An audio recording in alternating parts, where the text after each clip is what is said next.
Inovação e Desafio. Nós convidamos o professor Dr. Paulo Schor, que é professor associado, livre docente, do Departamento de Oftalmologia da Escola Paulista de Medicina, da Unifesp. E ele vai trazer um tema muito importante para nós, que é explicar o dia a dia nosso em relação às novas invenções, aos novos aparelhos, medicações que nós temos enfrentado. Não é fácil realmente a gente distinguir aquilo que é importante para o doente e aquilo que às vezes pode ser supérfluo. Então, o professor Paulo Schor vai nos ensinar como trabalhar nessa metodologia. Antecipadamente, nós agradecemos a presença, professor. Obrigado, Batista. Bom, parabéns a você pela expertise e persistência em trazer de novo para esse auditório as palestras que são importantes e não só as que são de necessidade burocrática. É um desafio importante. O design médico é um termo que não existe. Se vocês procurarem em algum lugar, ele foi inventado. Assim como um monte de outras coisas que estão sendo inventadas aqui dentro, que vocês vão ler, e está servindo para embasar um pouco do que o Batista falou, que é a nossa função na melhoria da condição de vida do povo, que é para o que a gente veio, né? No princípio. E ele pode ser mais ou menos lido como isso aqui, que é como mediador entre doença e doente, tecnologia e usuário, remédio e veneno, profissional de saúde, especificamente os médicos, e isso tem uma importância grande de ser falado dentro das escolas médicas e fora também, tem de dispor legítima e apaixonadamente dos meios de promover a melhor solução para cada caso. Eu coloquei aqui um link, vocês vão ver o mesmo link, esse mesmo time CC, que é um short para os HTTPs, e se vocês quiserem anotar, esse aqui é o importante. Está em uma coluna que eu tenho escrevido há uns 2 ou 3 anos para uma revista que se chama Universo Visual. E tem esses conceitos que estão sendo aprimorados, da ligação médica com a sociedade, um jeito do médico enxergar a sociedade, tentando que a sociedade o enxergue de um modo um pouco diferente também do que o detentor do conhecimento e quem vai propor melhorias na saúde da população, em vez da população e do paciente se envolver nisso e do médico se envolver no desenho específico das soluções. Esses são meus potenciais conflitos de interesse. Para quem é médico aqui, a gente em geral começa os congressos mostrando isso daí, né? Ou pelo menos a gente devia. Fora do Brasil, isso é quase que obrigatório. Se você não mostra os seus potenciais conflitos de interesse, você nem começa a apresentação. E aqui a gente ainda tem uma certa vergonha de falar isso. A gente acha que eu vou ser visto como vendido para a indústria, hoje precisa escrever prescritor nas identificações de congresso, a gente fica meio envergonhado em relação a isso. Eu acho ótimo, eu acho fundamental, eu acho um barato. Acho que primeiro é importante do ponto de vista ético, porque quais são os potenciais influenciadores do que você está falando. Então, se você está falando da aspirina e você é pago pela Bayer, é bom que você seja ouvido, mas que você seja ouvido com ouvidos um pouco diferentes do que se você for pago pela Novartis. Enfim, do ponto de vista moral, importantíssimo. Mas eu acho que do ponto de vista de mostrar para a sociedade que a gente está tendo um envolvimento com o desenvolvimento tecnológico, é uma mudança importante no cenário nacional. A gente tem isso começando a acontecer na oftalmologia, a gente faz questão que isso apareça, faz questão de mostrar isso para todo mundo. Qual é o envolvimento, e existe algum envolvimento, e que tenha cada vez maior, no desenvolvimento tecnológico que a gente tem aí pela frente. Esse tal desse desenvolvimento tecnológico, ele tem um ciclo que pode ser diagramado de inúmeras formas, essa é uma delas, onde a gente participa como médico em diversos pontos, mas de um jeito muito errático. Então a gente tem, assim, alguma participação aqui no Customer Service, quando a gente recebe os representantes do laboratório no consultório da gente, ou mesmo quando a gente vê efeitos adversos e reporta. A gente tem alguma participação em startup, tem startup médico, em pré-screening, alguma coisa na ideação, participamos em laboratórios, participamos em processos de melhoria da engenharia que é feita ou para equipamento, ou para droga, ou para instrumento. Mas o que eu quero chamar muita atenção aqui é que a gente deveria ter uma tranquilidade de saber aonde é fundamental a participação do médico e, em geral, não tem. Mais especificamente, a ideação, e daí vem a história do design, é uma hora onde a gente pergunta para que mesmo que isso está sendo feito. E muitas vezes a gente chega de carona num desenvolvimento que já está sendo feito e já está acontecendo há muito tempo. E aí a gente precisa ser convencido de que aquele desenvolvimento é muito bom, muito importante, e tem uma verba enorme que vem para cá, para o marketing das empresas, para convencer a sociedade médica e não médica de que aquele produto é muito bom. Isso é a história da medicina dos últimos 200 anos.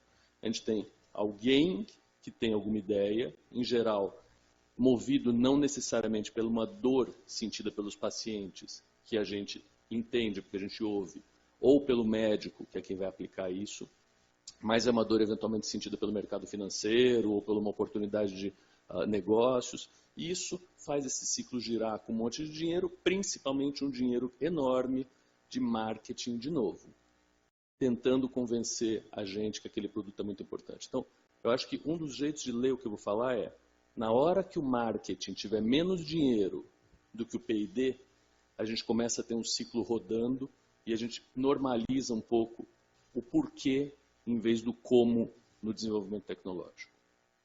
Isso é mais ou menos sumarizado aqui, onde a gente tem engenheiro que cria solução que nem sempre é necessária do ponto de vista do paciente. Para piorar a história, médicos que aplicam soluções que poderiam ser executadas em menor tempo e custo por profissionais treinados ou mesmo pelo paciente. Tecnólogos que são subutilizados na manipulação repetida de protocolos sem que interfiram e melhorem os algoritmos das empresas produtoras. De novo, isso está aqui, mesma revista, em um outro artigo. E aqui eu começo a puxar um pouquinho a sardinha para a função que a gente tem na educação e na formação médica que hoje se apresenta. Esse artigo se chama Technical Doctor. Isso é uma formação interessante que tem na Holanda, de médicos que desenvolvem tecnologia e que conversam muito pouco com o doente. São médicos, tem CRM, tem carimbo, tem tudo, só que não é gente que fala com gente, é gente que fala com máquina. E é gente que faz pequenos procedimentos, faz radiologia intervencionista e companhia limitada. Essa turma pegou isso e, em vez de perder tempo com falar com gente, ou com desenvolver ciência, ou com gerenciar equipes, eles executam tarefas que são muitas vezes repetitivas e são altamente valorizados por isso. A gente não consegue ter muito essa consciência, então a gente fica muitas vezes no meio do caminho, onde a gente tem médico empatando o processo, falando, olha, a tecnologia não funciona, telemedicina é um negócio que é absurdo. Bom, telemedicina a gente já faz desde sempre. Então, né? Falar que telemedicina não funciona, vamos então desligar o celular de todo mundo e vamos ver como é que a gente vai começar a conversar. E não empatar o processo já é uma parte importante, mas fazer parte dele talvez seja uma parte mais importante ainda. Indo um pouco para o lado da tecnologia, essa história de a gente presta atenção na função do equipamento e não no porquê o equipamento foi fabricado, eu vou fazer uma brincadeira e vou meio que largar na mão desse equipamento daqui em relação à história recente do desenvolvimento tecnológico. Então, em 95 aparece um cara que já morreu, que é esse cara aqui, e que resolveu que ele ia colocar toda a genialidade dele, aí é gênio mesmo, em prol do desenvolvimento de um equipamento que fizesse a comunicação entre pessoas. E a grande sacada dele foi colocar, o que vocês já sabem, que é um botão no meio do iPhone. Na minha cabeça, por conta desse cara, a gente teve um monte de Steve Jobs por aí, principalmente na engenharia, achando que eram geniais o suficiente para repetir o modelo. E aí a gente começa com um monte de equipamentos que são horrorosos e que as pessoas realmente acham que vão fazer uma revolução como esse cara fez. Por exemplo, esse cara daqui. Então, em vez de a gente ter um iPhone, a gente começa a ter esses tipos de controles remotos. E eu não sei quantos de vocês têm alguma ideia de para que servem esses botõezinhos aqui. Alguém sabe? Eu não tenho ideia, mas acho que é para som, legenda, mas o equipamento tem que estar preparado para receber essa coisa daí. E com certeza algum engenheiro genial que achou que era Steve Jobs, porque estava sobrando plástico, cor e algumas conexões aqui dentro, resolveu botar os botõezinhos também. O que tem, né? Bom, o que tem? Gasta uma grana, tira a atenção da gente, não adiciona valor absolutamente nenhum à conversa, mas já que está lá, bora usar. A gente, infelizmente, faz exatamente a mesma coisa. E a gente faz a mesma coisa aqui dentro. Quando a gente faz pesquisa científica, já que tem o equipamento, já que tem o dado, antes de perguntar por que eu estou fazendo esse negócio. Isso tem um nome, se chama filosofia do martelo. Então, assim, você se imune de uma porrada de ferramentas, eu tenho um conhecimento abissal, meu laboratório é lotado de coisa, tudo funcionando, lindo, maravilhoso, tem um monte de pós-graduando, eu só não tenho a pergunta. E você não tem a pergunta, você não tem nada. Você vai desenvolver um monte de trabalhos que vão ser muito pouco citados, e não é porque a gente é terceiro mundo. Vai ser pouco citado porque não tem porquê. Então você não tem a pergunta inicial que nós temos. Então, o clamor dessa conversa com vocês é que a gente que vê a dor do paciente e a nossa dor, sabe qual é a pergunta. Nós sabemos o que é relevante. E não vamos ficar perdidos nesse universo de ferramenta para tentar fazer alguma outra coisa que seja um outro controle remoto com aquele monte de botãozinho. Bom, um monte de gente fala sobre isso, não é minha essa frase. Esse cara é um cara interessante de ler, de ver. Ele tem o TED Talk mais visto, que se chama Simon Sinek. E ele fala bastante do porquê. Então procurem o porquê das coisas, o como, quando, onde, isso é tudo secundário. São todos círculos mais longe do porquê. O porquê é fundamental. Então, se vocês tiverem realmente uma dor importante, é essa que tem que ser direcionada, tem que ser focada, com os instrumentos que forem necessários. Não importa, se o instrumento está na China, no Japão, aqui na esquina, tem que ir atrás do instrumento e não atrás da dor, depois de ter um instrumento. Então, eu tenho o equipamento, eu vou ver para que ele serve. Errado, claro que vai dar errado. E é isso que a gente está fazendo há um monte de tempo. E, de novo, não é quem está sentindo a dor que está propondo a solução. Mundo de dados na tecnologia. E toda semana aparece um pós-graduando com uma ideia maravilhosa. Puta, que tal a gente relacionar o NRL com o NX e dividir por N? Tá bom, entendi, você tem um monte de dados. Para que você vai fazer esse negócio? De repente tem alguma relação. Fazemos isso o tempo todo. O tempo todo. Eu só acho que é importante chamar atenção em relação a isso. Em exames, isso mais perto da minha área. Temos alguns exames onde tem os laudos todos do exame, né? Como é que o exame é demonstrado. Então, isso aqui é um mapeamento de espessura da córnea, tá? E a gente vê aqui um mapa de espessura da córnea do lado direito, um mapa de espessura da córnea do lado esquerdo, e aí a gente tem um mundo de índices aqui. Pegamos um desses exames aqui que tinha os mapinhas e demos para alguns observadores que falavam que eles olhavam para vários desses números aqui, para os índices, para tudo, e falavam para onde é que você realmente olha. Eu olho para cá, eu quase não olho. Tá bom, então por que você não fica com esse mapa, esse? Isso aqui você joga no lixo, isso aqui tudo você joga no lixo. A gente não faz isso. A gente de verdade produz, porque já que agora o computador aceita tudo, né? Antes o papel aceitava tudo, agora o computador. Bora botar mais 4, 5 colunas aqui para mostrar que meu aparelho é muito potente. Ele pode, por via das dúvidas, te dar alguma resposta. Eu não perguntei. Então, veja primeiro se tem uma demanda, para depois fazer o desenho da solução. Aí vem a conversa de que nós somos dentro desse universo de desenvolvimento tecnológico. Nós somos os designers, deveríamos ser e devemos recuperar essa posição de desenhar o processo. Nós, os que veem o exame, tem que ser chamados para montar quais são os dados que vão ser apresentados. E se tiver dificuldade, tem um monte de ferramenta. Isso aqui é um eye tracker, mesmo jeito que usa-se para ver onde que é a disposição do produto mais consumido no supermercado. E aí você coloca o produto mais consumido onde o consumidor olha mais, usa a mesma coisa. Se tiver dúvida, está cheio de ferramenta por aí, mas vá atrás do que você realmente está sentindo de dor. Desenvolvimentos 1000, esse é um outro maravilhoso. Google Glass. Todo mundo ouviu falar de Google Glass, era uma super de uma invenção, né? Só que ninguém perguntou para quem estava do outro lado se queria ser filmado enquanto estava sendo olhado. E aí vai para o lixo, porque a invenção, do ponto de vista tecnológico, do design tecnológico do produto, era maravilhoso. O olho não fica no caminho, a mulher ria, tudo legal. Só que aqui tem uma câmera que filma você, sabe quem você é, quantos filhos você tem, o que você gosta. Você de verdade quer falar com alguém que sabe quantos filhos você tem, o que você gosta, com aparelho limitado? Não. Então não vai funcionar porque não foi perguntado para a pessoa que deveria estar na frente do processo. De novo, isso já está sendo visto em vários lugares, a ideia é trazer para cá. tem uma iniciativa que eu acho muito interessante no Canadá, que chama SPORE, onde eles colocam as crianças e as mães das crianças para participarem desde o início dos desenhos dos ensaios clínicos. Então, por acaso, minha filha trabalha nesse negócio aqui, ela está estudando em Vancouver. Mas é uma iniciativa completamente centrada no paciente. Então, é um design, se vocês quiserem, centrado no usuário, sim. É um design dos profissionais de saúde e dos usuários do sistema de saúde.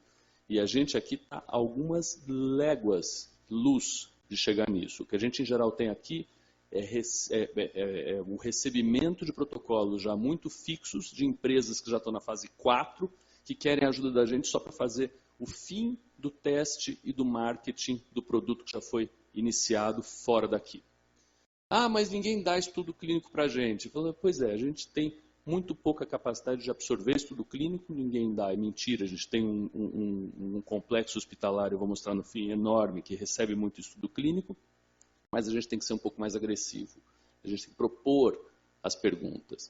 E aquela história, a nossa realidade é diferente da outra, é mesmo. Só que qual é a pergunta do Brasil? A conversa da gente é sobre degeneração macular relacionada à idade de forma seca, que o mundo está vendo, ou é sobre desigualdade e distribuição de óculos? Ah, mas isso não dá ibope, né? Não dá ibope para quem, cara pálida? Não dá ibope talvez para fora, para dentro dá. Bom, contando um pouco de historinha, continuando a contar a historinha, eu vou voltar para um jeito educacional de tentar recolocar o profissional médico no processo de desenvolvimento tecnológico. E essa historinha começa em 2013, quando eu tiro 6 meses sabáticos, que aliás eu acho que a gente devia tentar colocar isso no estatuto da universidade, Batista e Zé. A cada 3 anos o cara tinha que ser obrigado a ficar 3 meses fora. Ele não tem que ser avaliado, ele tem que ser expulso e depois ele volta. Né? Estou muito pouco preocupado. O que você fez nos teus 3 anos aqui? Eu quero saber o que você vai fazer nos próximos. Né? Não acho que a avaliação leve ninguém para frente. Mas, com certeza, ficar fora um tempo traz uma riqueza de conhecimento e de novas perspectivas importantes. Bom, fui para um laboratório no MIT, um médico no laboratório de desenvolvimento tecnológico. Era um médico já com 28 anos de formado. Então, tinha alguma experiência, me enfiei lá, porque sempre tive uma ligação grande com o pessoal de Harvard e do MIT desde o doutorado, voltei para um laboratório interessante que estava desenvolvendo um celular que via grau de óculos. Então, eu precisava de um oftalmologista para eles chamarem de seu, e eu era oftalmologista para eles chamarem de meu, dentro do laboratório.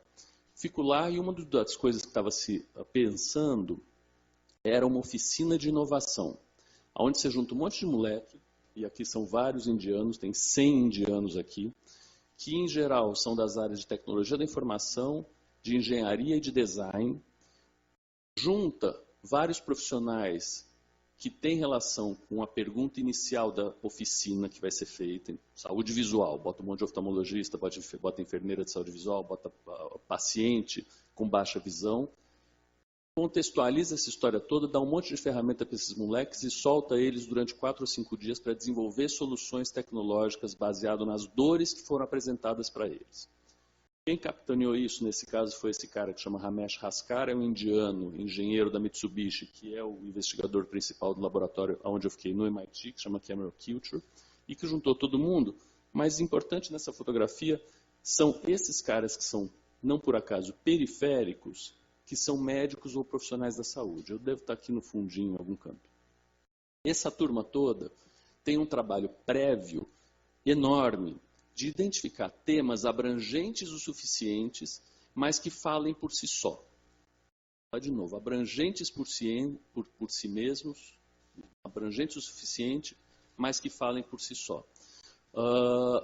A gente repetiu essas oficinas aqui, e algumas delas foram comunicação médico-paciente, abrangente por si mesmo, abrangente o suficiente, mas fala por si só. Outra foi visão no idoso, saúde do idoso, mesma coisa. Outro foi clínica olímpica, parecido. E por que eu estou enchendo tanto saco com isso? Porque eu acho que uma das coisas que a gente tem que fazer, e fugindo um pouquinho do tema, nessa casa é, e aí Henrique está aqui, o remodelamento dos departamentos baseado em temas abrangentes o suficiente que falem por si só. Então, a gente vai ter que reorganizar o saber desse jeito. Não por acaso, ontem aqui foi apresentado o plano de infraestrutura, onde Os prédios novos a serem construídos são prédios que têm temas, e esses temas precisam ser entendidos, mas as pessoas precisam ser incluídas nesses temas. Então, isso acho que é alguma coisa que a gente tem que modernizar na nossa conversa, e é uma saída para o departamento. É um tema grande, mas que as pessoas consigam entrar dentro. Bom, essa turma, então, teve um trabalho enorme antes de começar a oficina, viu os temas, acompanhou os desenvolvimentos, tinha médico em equipe de trabalho, médico como oficineiro, médico como monitor, a gente lá como algum mentor dos desenvolvimentos. Depois de 5 dias, tinham 25 protótipos funcionais em oftalmologia, e coisa que a gente, 28 anos de formado, achou que realmente era relevante. Tão relevante que ficou numa empresa lá na Índia, em Hyderabad, que hoje é uma companhia apartada de uma clínica grande que existe, desenvolvendo tecnologia, uma startup, várias startups dentro, para esses desenvolvimentos. Resolvemos fazer isso aqui no Brazuca.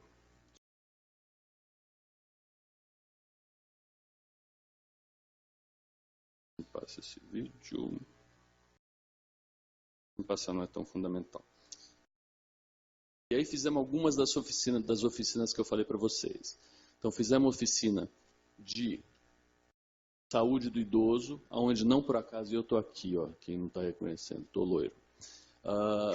Onde não por acaso a oficina começou com uma coisa que se chama traje do idoso. Então se veste uma das pessoas, dos oficineiros, com uma coisa que pesa um monte, não enxerga direito, não ouve direito, não tem bom equilíbrio, para que exatamente a dor das pessoas que você está desenvolvendo o produto para, sejam sentidas em você.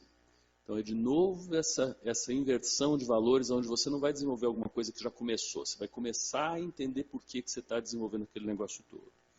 Fizemos uma outra aqui na escola, durante um tempo pequeno, com crianças de ensino fundamental, só para dizer para vocês que esse negócio não tem idade. Então as crianças ficaram fazendo equipamentos para olhar dentro do corpo, e elas procuraram quais eram os temas, durante algumas horas. Levamos isso para ensino médio. Então, Bandeirantes, que transformou isso numa iniciativa que chama Bem Prozone, colocou isso no currículo e se mantém até hoje. E do ensino médio, onde os próprios alunos de ensino médio são os monitores do terceiro colegial, são do segundo e do primeiro entram para começar a funcionar, agora são monitores de alunos do ensino fundamental.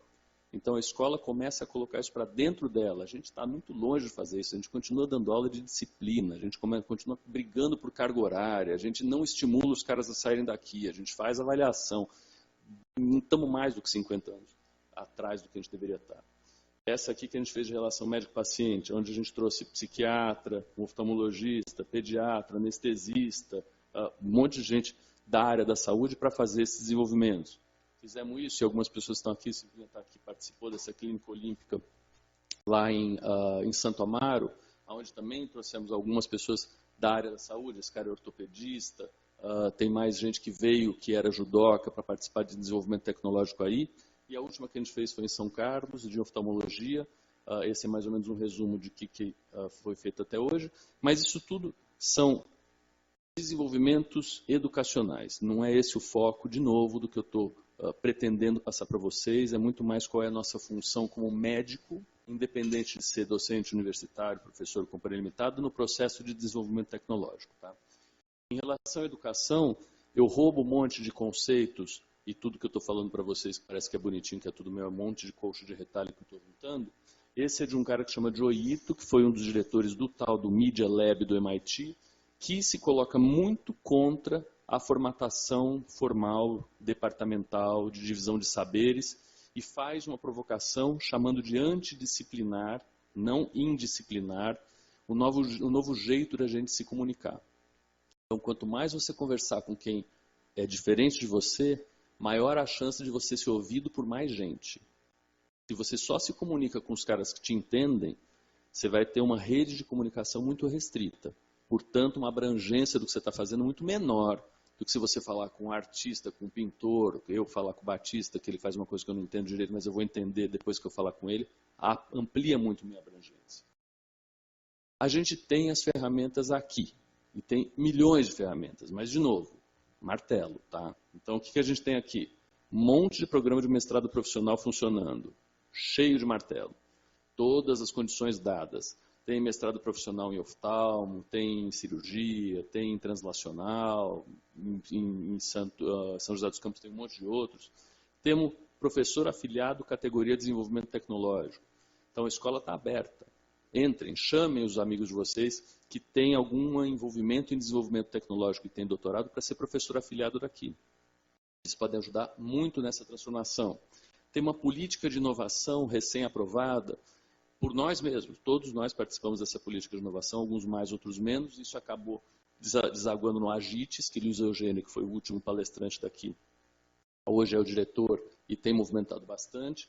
E isso tem tentado vir para a Escola Paulista como um braço da agência de inovação aqui dentro e que começa a aglutinar pessoas, esse é um grupo no LinkedIn que chama Tracatá Inova, da Escola Paulista, que estão no mercado, querendo voltar para cá, até porque gostam desse ambiente, e trazendo coisas de fora que a gente não conhece, essas modificações que a gente não conhece. Então, ferramentas estão aí. O mundo todo já faz isso há algum tempo, mas de um jeito que eu acho que a gente pode fazer um pouco melhor. Então, estão aqui dois bobinhos, né? MIT e Harvard. MIT tem um programa de interação com as indústrias, onde eles abrem o MIT para comitivas industriais que vêm de fora passar meio dia, um dia ou 2 dias fazendo tour pelos laboratórios do MIT. Então eles preparam aonde essas pessoas vão ser levadas e levam essas pessoas para ver o que tem de interação possível. Harvard tem um escritório enorme, estive lá 3 meses atrás, com 8 desses ligadores, desses prospectadores de novas tecnologias, um para cada área do conhecimento.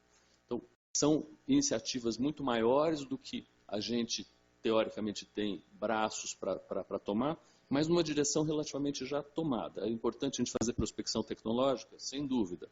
É importante a gente falar o que a gente faz para os outros? Sem dúvida. Não é disso que eu estou falando aqui. É qual é o papel do médico nesse processo. Isso aqui, perfeito, todo mundo já está fazendo, a gente tem que fazer também. Condições universitárias para fazer isso, para participar do desenvolvimento tecnológico, nos sobram.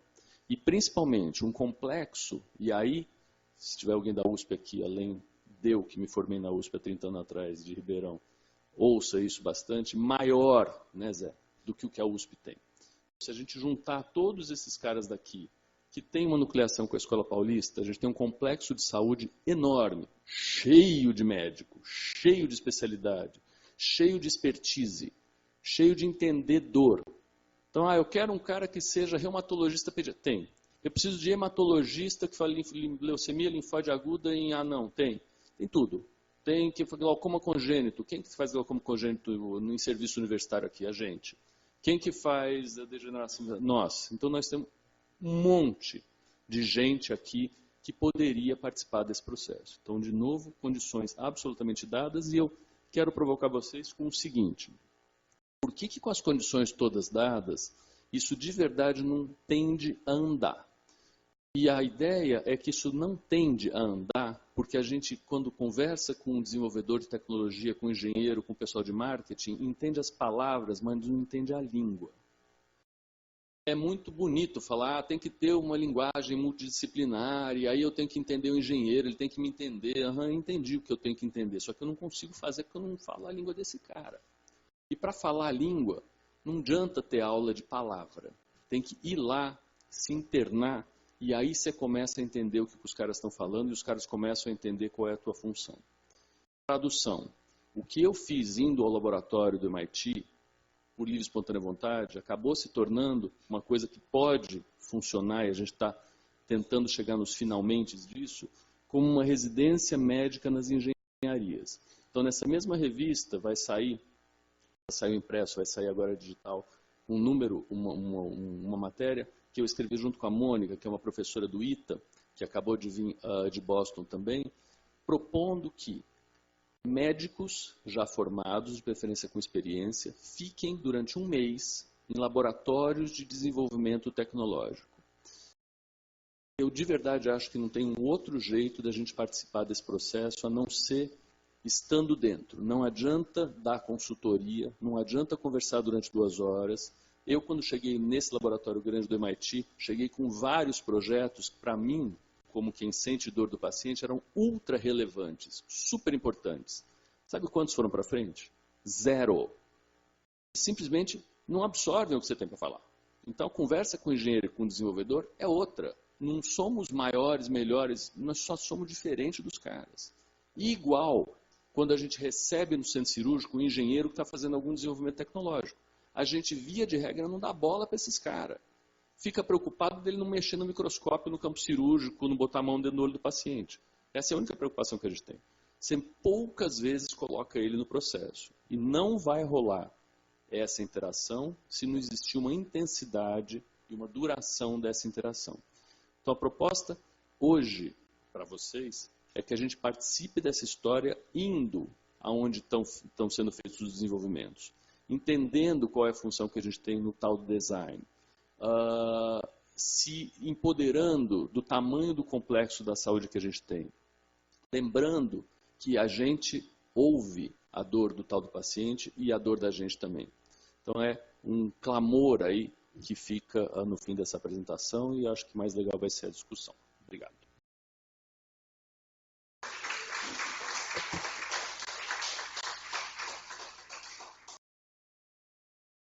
Batista.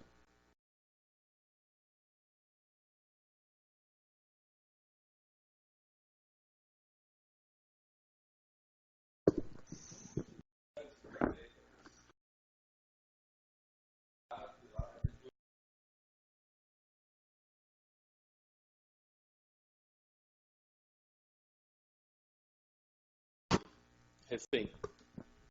Muitos dos grandes que vêm para a pesquisa, que possibilitam a execução da pesquisa, vêm exatamente do lado comercial, do lado da indústria.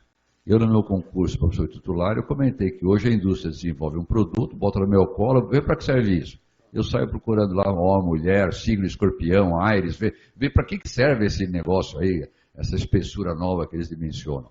Então, mas isso é o dia a dia, né? E a arte é como é que a gente sai dessa máquina? Como é que a gente sai desse processo? Dessa armadilha, né? Eu acho que indo atrás, Paulo, do mesmo jeito que é a história de sair do país e ir. Eu, quando estava agora, nesse último sabático aí de Boston, fiquei junto com o Jay Duker, que é um amigo do Michel, que da Retina, que está muito dentro do desenvolvimento tecnológico, não só de retina nem de oftalmologia, mas médico na área de Boston inteira. Ele de cara me apresentou 3 caras. Um deles, que era é um cara que está ligado à córnea na Tufts, em Boston. Só que esse cara é um médico, igual a gente, que está dentro, ele é o diretor médico, ele é o CMO, Chief Medical Officer, de uma empresa que eu acabei de esquecer o nome, que desenvolve fármaco. Então, estando nessas posições, ou próximos desses caras, eu acho que a gente começa a influenciar na base a conversa. Primeiro, de novo, eu acho que é entender isso que a gente, um pouco eu estou pregando para convertido aqui, vocês estão aqui, vocês já entendem um pouco dessa história, qual é a função da gente, que é o que você está falando. O contrário de vou procurar aonde o seu remédio vai ser usado, não. Eu vou procurar um remédio para uma coisa que eu sei que está tendo problema aqui. Então, me dá alguma coisa e depois vai ver onde é que essa molécula entra. Contrário. Então, entender isso acho que é legal, mas como fazer, eu acho que é participar desde o começo. Sendo mais Chief Medical Officers de empresas nacionais ou internacionais. Não nessa mesmo. E da MIT, eu falei com uma das 35 under 35, uma das 35 pessoas menores do que 35 anos, que são importantes e inovadoras no ecossistema geral da área lá. E ela era biomédica, está fazendo coisa de terapia gênica, em glaucoma especificamente. E uma das coisas que ela me falava, olha, me é muito difícil falar com o médico. E aí a primeira coisa que eu falei, você quer 3 glaucomatólogos para falar inglês com você amanhã? E que se formaram aqui nos Estados Unidos? Talvez seja interessante. Então, é uma das coisas que eu acho que a gente meio que vê pouco. Aí sim, uma oportunidade da formação médica da gente ajudar os desenvolvedores tecnológicos fora. Você tem toda a razão, é fora. Então, o dinheiro que vem de fora, acho que a gente tem muito mais oportunidade de fazer isso de fora para dentro do que de dentro para fora. E o exemplo prático que eu vejo, por exemplo, na nossa área, estrabismo, o último desenvolvimento foi tesoura sem ponta. Eles não conseguem progredir nada porque não tem dinheiro de investimento. Enquanto outros setores em que tem muito insumo, ou que tem muita tecnologia, máquina, você vê cada meia hora ter um avanço. Você vê cada hora tem uma nova droga, né? Não necessariamente tem um avanço, né? E a gente substitui. Então, em vez do Avastin, agora tem Lucentis, depois do Lucentis tem o Eylea. E são desenvolvimentos incrementais desse tamanho, né? Mas sim, acho que é participando do desenvolvimento que a gente muda um pouquinho esse jogo.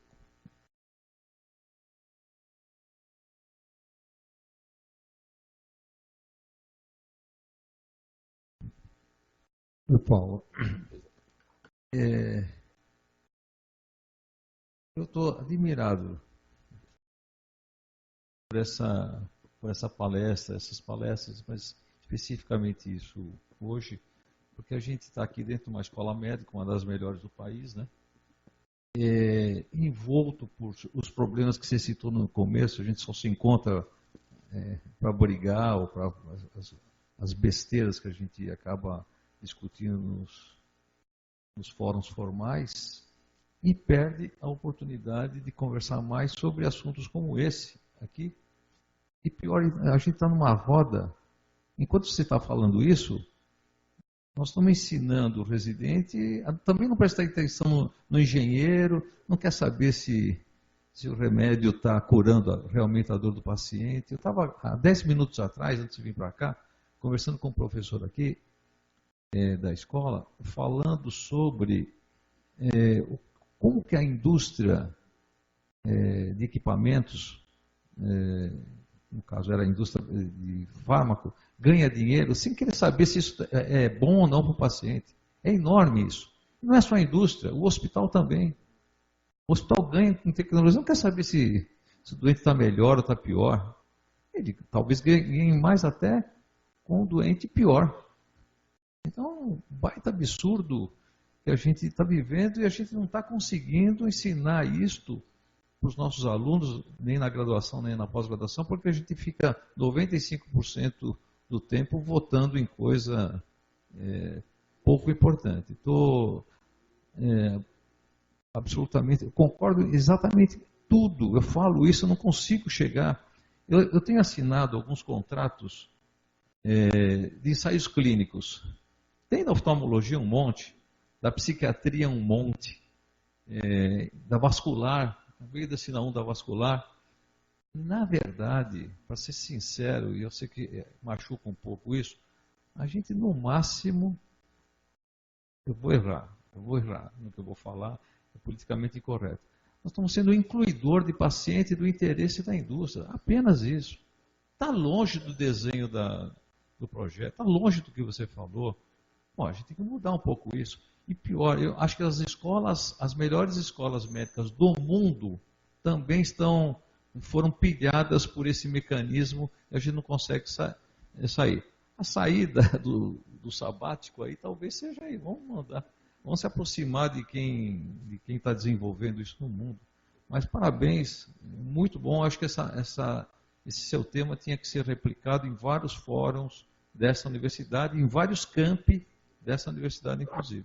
Parabéns, Paulo. Legal, Zé. Bom, eu sou seu fã de carteirinha, porque você consegue manter a bola andando, você conserta 30 aviões em voo. Mas faço coro também com você. Acho que a gente perde um tempo absurdo com ferramenta, com martelo, e não presta atenção no desgraçado do prego que está na frente, está na cara. Quer dizer, todo dia a gente faz, mas a gente acaba treinando os meninos para serem os repetidores do que a gente... Não, nem do que a gente faz, né? Do que a gente acha que tem que ser feito e pior. Treina os moleques para mexer em aparelho também. Não é só que a gente treina tecnólogo para ficar mexendo em aparelho, a gente treina médico para mexer em aparelho. E daqui a pouquinho vai acabar essa conversa. A gente só não conseguiu acabar ainda porque nós, sindicato médico, mantém essa conversa para fora. Mas daqui a pouco chega alguém um pouquinho mais esperto, um Bill Gates da vida, e fala assim, acabou, grau óculos já não existe mais. A gente está mantendo o grau por subterfúgios que são reais, mas por que não pode ir na máquina no supermercado e fazer o grau? Porque você deixa de ver glaucoma. É correto, mas é um subterfúgio. Então, ensine as pessoas que elas precisam ver glaucoma e dá o óculos para ela na máquina. O óculos na máquina, 2 teses daqui. Ele é 95% de acurácia do óculos da pessoa. Não é suficiente para você como gestor público? Pois é. Por que não faz então óculos na máquina? A gente mantém como sindicato, não como academia. E aqui a gente consegue falar tranquilo. Nos nossos colegiados sindicais, não. Mas aqui é numa boa. Agora precisamos discutir esse negócio. Como é que a gente vai dar um emprego para os caras que estão saindo daqui? não é fazendo procedimento, não é fazendo nada desse negócio. É pensando um pouco mais amplo. E essa parte do desenvolvimento, tem gente que tem essa vibe, que quer fazer parte do desenvolvimento tecnológico. Professor, parabéns pela palestra aí. E é muito bacana a gente entender que um profissional já extremamente qualificado, mais de 20 anos de profissão, que resolve se desestruturar e a partir de uma experiência se reinventar e não querer fazer essa viagem sozinho. Você poderia ter feito essa viagem sozinho, se inserindo dentro do MIT, porque é uma peça que é preciso lá. Não, você volta e tenta fazer com que todo mundo vá e converja para onde você quer ir. Que é, na verdade, assim, como universidade a gente teria três estratégias. Uma é começar do zero essa brincadeira. Só que começar do zero nós não temos cultura para isso. A gente está 40, 50 anos atrasados. A outra é copiando. Não dá certo, porque os chineses estão 30 anos na nossa frente copiando. Então só tem isso, que é, na verdade, pegar conceitos atuais, compartilhar a competência e todo mundo ir para esse lugar, né? Eu tive uma reunião semana passada com um cientista brasileiro, ele fez uma solução no Chile e a Apple veio comprar, o Google veio comprar a solução dele e o banco de dados dele. Ele fez uma conta, por dado, ele ganha mais dinheiro do que por procedimento naquele hospital. Então, você imagina uma instituição com o conhecimento que nós temos, com o RH que nós temos, com a SPDM com mais de 30 hospitais. Na hora que você coloca isso numa mesa para desenvolver solução, para liderar processo de inovação no país, a gente tem tudo para construir essa viagem que você voltou para cá para fazer. Parabéns, e acho que com o apoio da liderança da Universidade Federal e principalmente da Escola Paulista de Medicina, a gente vai conseguir. É grande o desafio, precisa de muita dedicação, mas isso nunca foi um problema aqui da casa. Parabéns. Legal, Vidal, obrigado. Bom, para quem não conhece, o Vidal está liderando um dos processos de desdobramento do Agites dentro da Escola Paulista. E a ideia é trazer o que já tem de provado e funcionando no mundo afora para que funcione aqui dentro também. Eu estou tendo uma frase atualmente que é o seguinte: não adianta ir junto, tem que ir na frente. E não é tão simples assim, porque na frente é assim, é solitário, é mais frio, toma vento na cara, né, andar de moto na frente não é o mais tranquilo, é bom ficar atrás, véio, porque se der merda vai dar no cara da frente, não vai dar em você. Mas eu acho que a gente está numa fase em que a gente está relativamente maduro para ir em frente. Então, ó, vai. Depois você me conta o que aconteceu. Aliás, essa é a história, e por isso que a gente foi atraído para vir para a Escola Paulista. Então, me formei em Ribeirão há 30 anos atrás, podia ter ficado lá, atrás de um monte de gente. Ou resolvi vir aqui atrás de quem estava na frente. E que funcionou muito com as casinhas, que é uma coisa muito simbólica, no sentido de, casinha é assim, ó. Você vai ficar com uma casinha, eu não vou querer muito saber o que está acontecendo lá. Você faz. E tomara que você faça alguma coisa muito boa. É uma confiança absurda que vocês tiveram, eu não participei disso, em distribuir casinhas, falar, olha, vai, tá, tô aqui, faz. Tenta não fazer muita bobagem, tá? Mas faça. Pede desculpa, não pede licença. E eu acho que isso fez a diferença em formar esses institutos todos de um monte de gente que foi na frente. E não é assim, vamos turma, todo mundo, meus amigos, vamos juntos. Não, não é. É liderança mesmo. Então eu acho que a gente precisa pegar um pouco desse espírito de liderança. Eu vejo muito mais presente aqui do que em várias outras, inclusive na USP de São Paulo, e tocar o pau, vai em frente, achou um caminho, vai. Mas vai sozinho também, não precisa ficar perguntando muito, né? Dá para fazer tal e tal coisa, não faz muita bobagem, mas faz. Esse último slide é um pouco disso, né? Acho que as portas estão abertas para que a gente faça isso. Professor, eu sempre saio da sua palestra, até mesmo lendo a revista Universo Visual, com um turbilhão de ideias, querendo inovar e assim, muito motivada, sou muito grata por isso. Mas o que eu sinto é que na prática, para quem está se colocando no mercado, para quem acabou de fazer uma formação ou está continuando a fazer, faltam algumas dicas, alguma orientação, porque afinal de contas nós somos formados ainda de uma maneira muito tradicional, né? Então, para quem está entrando nesse mundo e tem uma vontade de inovar e não, mesmo faltando uma certa segurança e também, né, uma orientação ali na formação, qual que seria a sua dica, orientação, porque realmente eu vejo em mim e em vários colegas uma vontade muito grande de fazer diferente.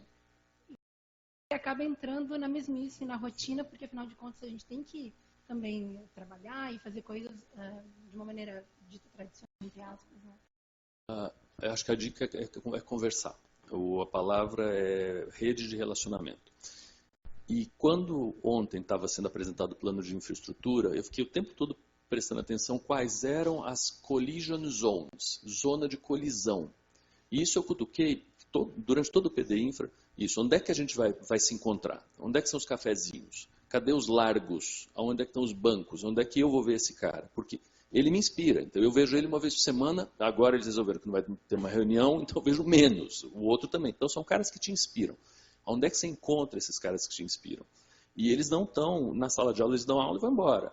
Então é cafezinho, é rede, esse tal desse Inova Tracatá aí que o Fernando Sembranelli resolveu fazer, eu acho que é ótimo. Talvez seja um jeito, eu ainda não entendi bem como é que a gente se encontra virtualmente, não sou bom nisso. E eu acho que é muito uma coisa tangencia, né? Mais informativo do que transmite emoção. Mas acho que a gente fazer alguns hubs, ele está envolvido nesse projeto do Agites aqui, de uma eventual incubadora de empresas ou um espaço de inovação, que talvez seja no prédio que era da psiquiatria aqui embaixo, que pode ser um espaço de colisão. Então acho que a gente precisa desses espaços de colisão, onde você vai poder falar com o Luiz Eugênio, com esse cara, com o outro, que todos têm uma história. Então o Henrique está lá atrás quietinho, ele tem uma história de ter feito uma inovação enorme no Fleury há um tempão atrás na radiologia, que se manteve até hoje. Então tem que conversar com esse cara. O que é que ele tem para te falar? Então, eu gostaria de pensar alguma coisa na área de, sei lá, hemato. Está lá a Daisy, que tem uma expertise em hemato enorme, que ela pode te dar um monte de dicas para onde que você vai, para onde que você não vai. Então, de novo, o martelo aqui ele é enorme, o martelo de Thor. E a gente tem agora que botar as pessoas para dentro e tentar ver qual a especificidade que cada um quer desenvolver. Mas que bom que você é entusiasta dessa história daí. Obrigado. Doutor Paulo, parabéns pela palestra. Me diga o que você acha, o que você pensa dessa educação compartimentalizada de super especialistas. Se isso não é responsabilidade de vocês que são formadores dessas pessoas e mudar isso. O que a gente vê hoje na rua é que são pessoas, o médico deixou de ser médico para ser oftalmologista.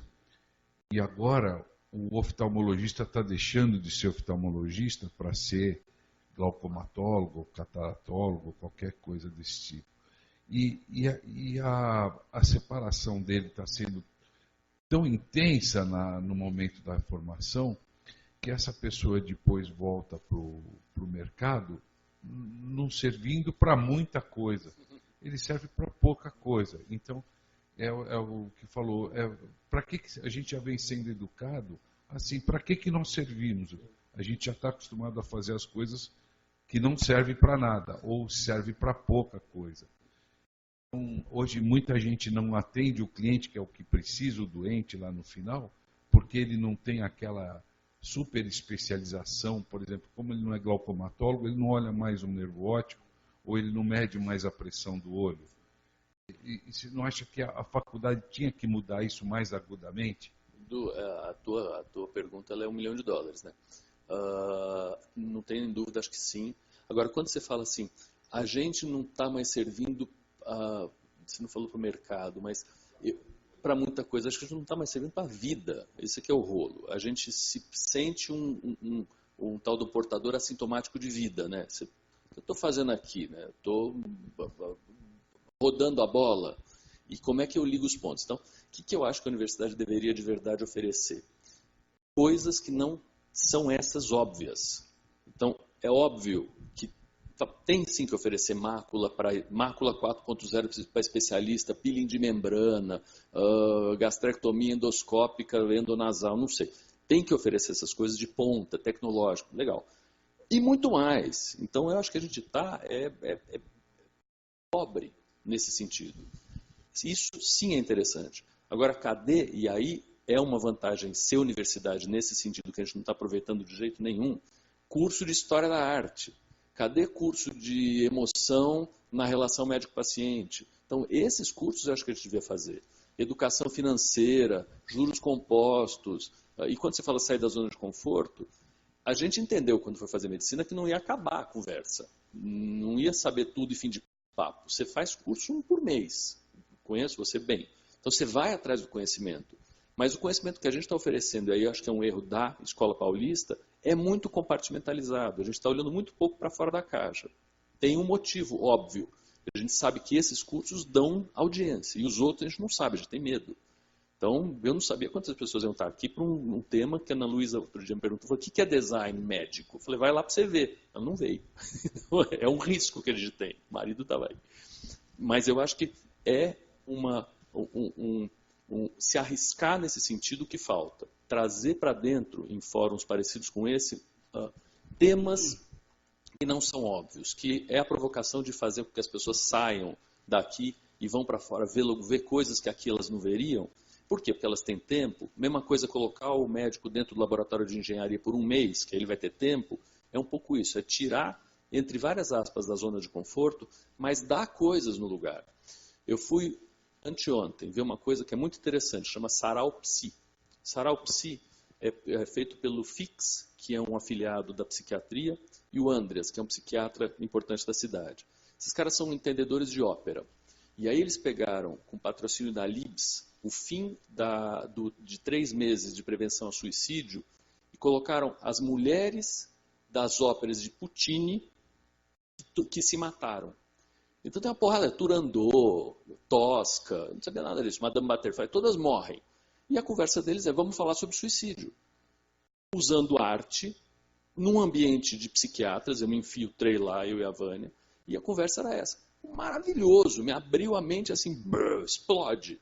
E é coisa que você não vai ter em curso sobre psiquiatria, sobre, sei lá, Freud. Não tem. Então, e aí, pegando um ganchinho, eu acho que a arte vai salvar a gente. Acho que ver filme diferente, ouvir música em teatro, eu acho que isso é uma linguagem relativamente comum que pode abrir bastante a mente do que a gente tem. Só que a gente está tão longe disso. Ontem teve lá as pessoas cantando, né, no Lindenberg, que era um show de talentos. Não consegui, a gente não acha tempo para ir. Mas é a insistência, acho que, de fazer cursos diferentes que puxem coisas diferentes da gente. A gente é gente, então se te der um curso de sapateado, você vai achar um saco, eu também não vou fazer. Mas de repente coloca lá alguma coisa que te interessa, você vai e faz, e que é diferente do que você está pensando. Eu acho que é um pouco essa a função da universidade, que ainda tem, daqui a pouco não sei se vai ter, uma liberdade enorme de fazer coisas. A gente não é uma escola tradicional que precisa ganhar dinheiro e que precisa dar cada vez mais curso para cada vez mais gente, em cada vez menos tempo, com cada vez menos professor. A gente está num luxo ainda enorme, por mais que a parede esteja caindo, dá para fazer coisa diferente. Então é aqui, galera, não vai ser em universidade privada que vai acontecer isso. Paulo, parabéns. Eu sou o Sum, eu coordeno o pronto-socorro de cirurgia aqui do hospital. E para a gente poder entender esse momento, a gente precisa voltar um pouquinho para trás, né? Então, eu passei por diversas fases da medicina, eu já vou para 61 anos de idade, e eu sou da época em que existia uma assimetria de informação. Então, o paciente vinha, eu examinava, falava para ele assim, olha, você tem uma apendicite. Ele olhava para mim e falou, e aí, doutor? Tem que operar. Pode ser agora? Beleza, né? E aí a gente executava a cirurgia. Depois de muitos anos, a gente chega numa fase agora em que a assimetria de informação, ela não existe mais esse degrau. Ela existe uma paralela. E quando você propõe uma cirurgia para um paciente desse, na hora que ele está descendo da maca, ele já está olhando no celular dele se pode fazer uma ressonância, uma tomografia, um ultrassom. Será que eu não estou confundindo o diagnóstico, porque na família dele tem história e tal, né? E isso acaba impactando na economia da medicina. O professor João Roberto está aqui, né? E o que eu entendo é que, com esse pequeno resumo, a gente começa a entender o seguinte. A capilaridade, que é, afinal, o nosso fim, né? A gente só existe por causa dos pacientes, né? A capilaridade está super informada. A capilaridade, eu acredito sim, que ela sabe exatamente qual que é a vida real e qual que é a dor, os pain points deles. E a gente tem deixado de ouvir muito essa capilaridade. Porque, afinal de contas, o pesquisador, aquele profissional que fica levantando dados, direcionando dados, ele, às vezes, não todos, há muito tempo, deixou de praticar empatia, compaixão, né? Pensar em praticar o altruísmo, né? Então, nessa última frase que você utilizou, respondendo para a doutora ali, em que você acha que o nosso futuro está em assistir filmes, entender história de arte, na verdade, nosso futuro está em entender melhor o ser humano. Né? E a gente deixou isso um pouquinho de lado, porque, afinal de contas, aquele profissional que está no pronto-socorro ou no consultório, quando ele tem uma visão horizontal daquele paciente, você começa a aprender muito mais do que livros. E isso, eu entendo que a indústria farmacêutica, que é a grande mantenedora de muita economia da área médica, ela tem buscado a vida real desses pacientes. Só que ela não pode buscar sem a presença do médico. Porque, afinal de contas, a linguagem técnica é a gente que vai entregar para eles. Né? E eu não conheço setor com mais problemas do que a área de saúde. Portanto, a gente tem um universo de soluções e oportunidades aí. A oportunidade que o professor José Carlos, você, o professor José Roberto, todos aqui estão nos mostrando, é que a gente tem uma oportunidade aqui de juntar pessoas que atendem, pessoas que estudam e entendem bem de teses, mestrado, doutorado, livre docência, para poder entregar melhor para a vida real das pessoas. E isso, olha, vocês podem ter certeza, isso vai gerar muito recurso. Eu só fico pensando o seguinte, eu, como médico que atendo aqui na escola e no consultório, eu tenho bastante acesso à tecnologia. Né? E essa oportunidade que você teve, poucos têm, de ir para o MIT ou para Boston, seria de grande valia mesmo para quem pode fazer isso. Eu acho que essa pessoa que pode ir para lá vai mudar totalmente a cabeça.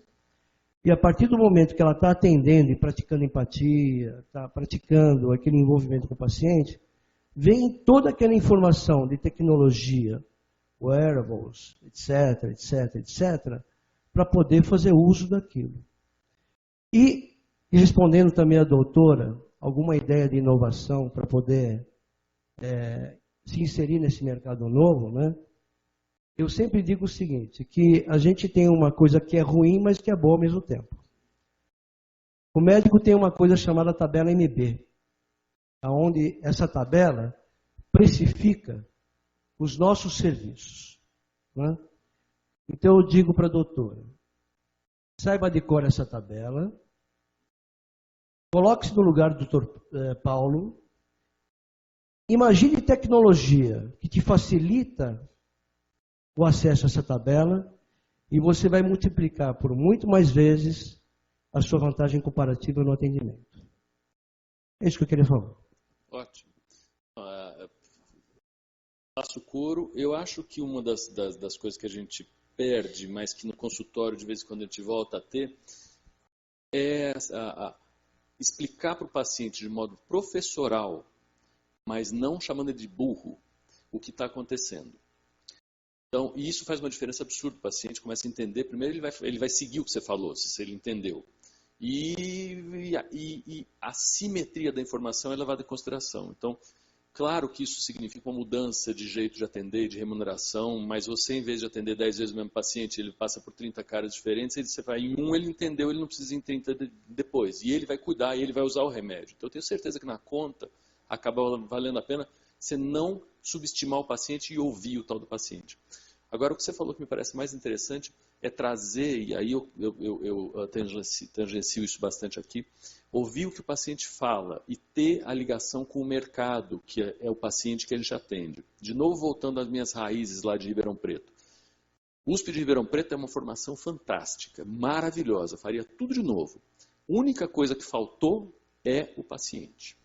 Então, a medicina eu sabia toda, 100%. Cheguei em São Paulo, meu avô, que era médico, me colocou um paciente na mesa cirúrgica, operei o paciente, saiu, perguntei para o meu avô, quanto é que eu cobro? Ele falou, cobra quanto você achar que ele pode pagar. Eu falei, você está maluco? Ele vai falar 0. Ele falou, nunca falam 0. Não tinha ideia de como é que funcionava. E na escola é completamente diferente. Na escola é fantástica essa ligação que você tem do médico interno com o mundo exterior. E tenham muito mais não tempos integrais na escola. Que a gente precisa de verdade de gente que vai e vem e vai. Porque esse povo traz o problema e leva o problema para fora. Então, isso que você disse, essa riqueza de ter ouvido e ouvir, precisa ouvir mais, claro. Acho que a gente precisa interromper menos o paciente. A gente interrompe o paciente a cada 15 segundos, as pesquisas dizem. Mas ouvir o que eles têm para falar e depois levar a solução para fora, é por aí. Aí você vai ser respeitado, vai ter dinheiro, vai resolver problema. É isso aí. É fazer parte da solução, não do problema, né? Quem estava? Professor, obrigado pela palestra, vai ser rapidinho. Meu nome é André, sou arquiteto aqui do campus, também sou da equipe que fez no PD Infra, né, que você mencionou ontem. E eu acho que é muito interessante que as ideias que você trouxe hoje sejam difundidas realmente para o campus. Pensar não só os serviços e os produtos, mas também os espaços, né?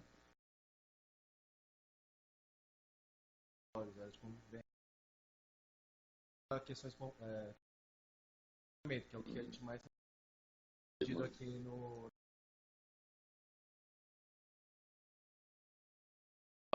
Pense nos collision zones. Tem esse nome nos hospitais americanos que eles pensam nos corners. Quando a gente foi desenhar o terceiro e quarto andar do edifício da Botucatu 821, a gente desenhou nos andares do oftalmo corners, onde as pessoas que estão lá atendendo o paciente se esbarram. Então é espaço de esbarrar. Esse é um conceito que quando foram fazer a biblioteca, eu levantei a mão no consul e me venderam a boca, eu perguntei, tá bom, a biblioteca está muito interessante para os anos 80. Como assim? Falou, cadê o lugar para o cara trazer o pet dele, as redes? Como assim? A biblioteca? Falou, pois é, ninguém vai vir aqui nessa sua biblioteca. Como é que vai funcionar isso como um espaço de ocupação? Né? Paulo, obrigada pela aula. Eu não sei entender um monte de coisa aí.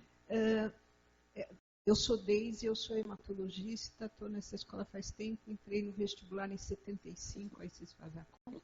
Então faz tempo que eu estou nesse negócio. Eu já vivi essa história da pós-graduação, do doutorado, de orientar, até perceber que quando você começa a ver o cara se achar pesquisador, porque ele é um incluidor de paciente no trial clínico, isso me deixa muito nervosa. Não é esse o caminho, a gente está fazendo coisa errada um pouco antes, que é a graduação, vamos para a graduação, e a pergunta vai para a graduação, que eu estou tentando mexer na hemato, a gente já mexeu, a gente muda esse curso de hemato o tempo inteiro, com o feedback do aluno, a gente nunca sai a mesma coisa, e olhando mais o curso inteiro, com essa história departamental, eu não sei como mexe nisso. Uma coisa que me passa pela cabeça quando você fala isso é a gente começar a fazer disciplina eletiva, e meu sonho, assim, um dia a gente faz tanta que esse curso morre e fica só as eletivas, por exemplo. Né? Queria que você comentasse isso. É fantástico. Eu acho que é exatamente isso, Deise. De novo, remetendo a quem está estudando fora. Quantas horas você acha que a minha filha fica na faculdade por dia? 3. E ela faz um curso tempo integral. 3 em dia que ela tem muita aula, que são 2 aulas. O resto ela estuda igual uma louca em casa, nas collision zones, na escada, no bar. E são lugares onde ela pode ver pessoas diferentes, ela faz cursos fora. Eu só não sei, e eu já fui coordenador das eletivas, meio com essa vibe aí, falando, vamos botar mais eletiva possível. Me mandaram embora porque estava muito desorganizado, porque eu queria incluir tudo para mim era eletivo e era importante. Tanto faz, como é que quem sou eu para julgar se você vai dar uma leucemia em rato é desimportante? Você acha que é importante? Põe, se é importante realmente, alguém vai assistir, que é como funciona. Bom, mas eu não sei se a gente não deve simplesmente mandar esses meninos embora para casa. E eles vão atrás das eletivas que eles quiserem. A gente tem capacidade de algumas coisas, outras a gente de verdade não tem. Então, diminuir carga horária aqui real, eu acho que é a primeira parte de uma real reforma curricular. O resto é manutenção, que é o que você falou, que esse não para nunca. E está tudo bem. Mas reforma, eu acho que não é uma área verde. Eu acho que a gente tinha que corta na metade. Como é que a gente vai fazer? Problema seu. Problema dos docentes. Se vai deixar ela gravada, se não vai, ver coisa no exterior, tanto faz. Mas eu acho que eles têm que ir embora. A gente é limitado no que a gente pode dar para eles hoje, na tal da era da informação. E eles já têm esse negócio. Para que você vai ler junto com os caras? Então, isso é só por quê, mas o que é manda o cara embora. Ele vai procurar o que ele tem para fazer e vai se formar como um cidadão que vai poder ir para medicina, fazer alguma outra coisa, junta aspecto de música com medicina, de engenharia, de arquitetura, sei lá. Mas vai ser um outro cara formado não nesses moldes que não é o que a gente... Eu nem acho que a gente tenha sido tão malzinho no passado, que é o que eu acho que é bom. É o que se tinha. Então, como é que você vai juntar a informação toda da enciclopédia? Dá para o Zé estudar tudo de gastroenterologia e dá aqui na frente, está ótimo. Não é mais, não precisa. Né? Paulo, fala aqui. Você me citou, obrigado por ter me citado. Designer médico. Se a gente usar a sua palavra, eu acho que a gente pode dividir isto em assim, designer médico, graduação. Designer médico, a super especialização. Então, vamos pegar só o exemplo super especialização. Nós vivemos num momento econômico ruim. Na hora que eu junto tudo que você colocou ali, SPDM, FID, GRAAC, etc. e tal, se nós formos, abre aspas, empresários, fecha aspas, nós podemos montar cursos maravilhosos em diversas áreas, em diversos níveis. Eu posso, por exemplo, você falou residência médica na engenharia 1 mês. Você pode montar chamar especialização, qualquer coisa, na orelha esquerda por 1 mês, para o Brasil inteiro, para o mundo inteiro. Isso é um passo para frente. Voltando no designer médico, eu não me lembro quando, mas nós tivemos uma reunião em Imbu, acredito, há mais de 20 anos. E eu fui. E aí eu comecei assim, por que nós não montamos algo do tipo assim, vamos discutir doenças do esôfago. O cara tem a manhã inteira, ele tem que estudar, traz um professor moderador, e esse professor discute tudo, discute congênito, bababá, babá. Perdi, só eu votei na minha proposta. Não, eu não quero mexer, eu tenho a minha pasta verde. Teve uma colega que diz assim, não, eu não tenho capacidade, ela é professora, para discutir com o aluno do 3º ano as doenças todas. E se eles fizerem uma pergunta que eu não sei, eu só vou falar da minha área. E aí ficou aquele negócio da pasta verde, cada um da sua aulinha. E eu já discuti muito, eu vou dar um exemplo, eu não estou mais oficialmente ensinando no departamento, mas a gente tem curso sexta-tarde das 14 às 18. Um professor. Não serve para nada. Tá? Então veja, outro dia a gente discutiu, vamos aumentar minha carga porque eu preciso ter a pasta verde, minha disciplina. Você está certo, acho que a gente já está mais de 20 e poucos anos ou 30 anos atrasados em como ensinar um colega. Tá? A gente ensina, por exemplo, na radiologia, há 15, 20 anos, eu ensino assim, você vai ver doença de tórax. Mas no outro lugar eu fico o 1º ano vendo raio-x, o 2º ultrassom, o 3º tomo. Se eu for bom aluno, eu vejo ressonância 1 hora no meu currículo. Então, nós precisamos arrumar tudo isso. O grande problema é que, eu vou falar, nesta instituição, não temos alguém que diga assim, vai ser assim, ponto. A nossa democracia é muito aberta, ela não é dirigida. Não dá para mudar. Se convida os departamentos, eu não vou largar meu departamento, porque ela diz, não dá para fazer isso se nós não tivermos uma direção. Você comentou da cultura, durante 11 anos do Fleury, a gente ia uma sexta-feira por mês, um almoço de todos os colegas com um convidado não médico. Tá? Então nós tivemos pintor, jogador de futebol, cara de educação. Então, e todos os médicos tinham que vir, porque a gente pegava a turma da manhã e a turma da tarde, fazia metade. E como é que a gente fazia os caras? Fechava a agenda. Então, é uma coisa lógica. O sistema precisa fazer isso. Tá? Então, você está no caminho certo, sem dúvida nenhuma. E todas as instituições são parceiras. Eu não acho que Escola Paulista é uma coisa, SPDM é outra, GRAC é outra, alguém é outra. É tudo a mesma coisa. É um core grande, seria assim uma entidade mãe, cheia de filhos, que responde para a mãe. Só que hoje nós não temos a mãe mandando. É super interessante isso da democracia e democratismo, né? Eu chamo democracia dirigida. Porque a gente tem uma dificuldade inerente de falar vai ser assim e acabou. Mas, ao mesmo tempo, quando você fala do Fleury, fala assim, eles tinham que ir. E eles tendo que ir, você, claro, assume a responsabilidade de saber o que é bom para eles. Mas funciona. Aqui, na hora que você sobe tudo, larga tudo, ninguém assume responsabilidade nenhuma, que é uma discussão que hoje está bem Todos em voga. tinham direito a um congresso, pago pelo grupo. Na volta do congresso, à sexta-feira, ele tinha que apresentar por 1 hora o que ele viu, que ele assistiu e trazer o panfleto o bloco do congresso. Aqui você manda o cara viajar, você não sabe nem se ele foi no congresso.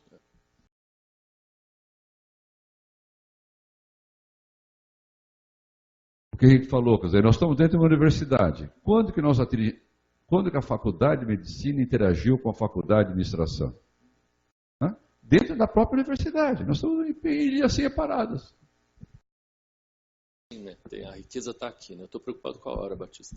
Última observação. Lá atrás, quando nós formamos todos os grupos, numa reunião aqui de congregação e de conselho universitário, eu propus que aos docentes e aos técnicos administrativos de maior tempo na casa pudessem frequentar os diversos cursos como convidado especial e pudesse ganhar um diploma. Exemplo. Eu estou na área da medicina, eu quero fazer advocacia da área radiológica. Eu não preciso fazer vestibular de novo. Eu sou docente da faculdade, eu vou lá assisto o curso de graça. Eu quero fazer história. Eu tenho minha vaga na história. Vetado. Tudo bem? Quem sabe agora, quem aceite. Eu ainda vou me concorrer para advocacia ou para engenharia. Para você saber, eu estou tentando fazer a inteligência artificial ensinando o computador e não o computador ensinando a gente. Eu não tenho muito caso de tumor de Wilms nem tumor de neuroblastoma, mas dá para separar. Eu chamo a turma da TI de micreiro com todo carinho, tem um micreiro tentando me ajudar a fazer isso. Eu falo o que eu vejo, mostro o que eu vejo, ele transforma esta minha linguagem em alguma coisa computacional que eu preciso entender direitinho, ele fala os nomes, eu sei mais ou menos, para ver se o computador consegue pensar o que eu penso. É isso que a gente tem que caminhar.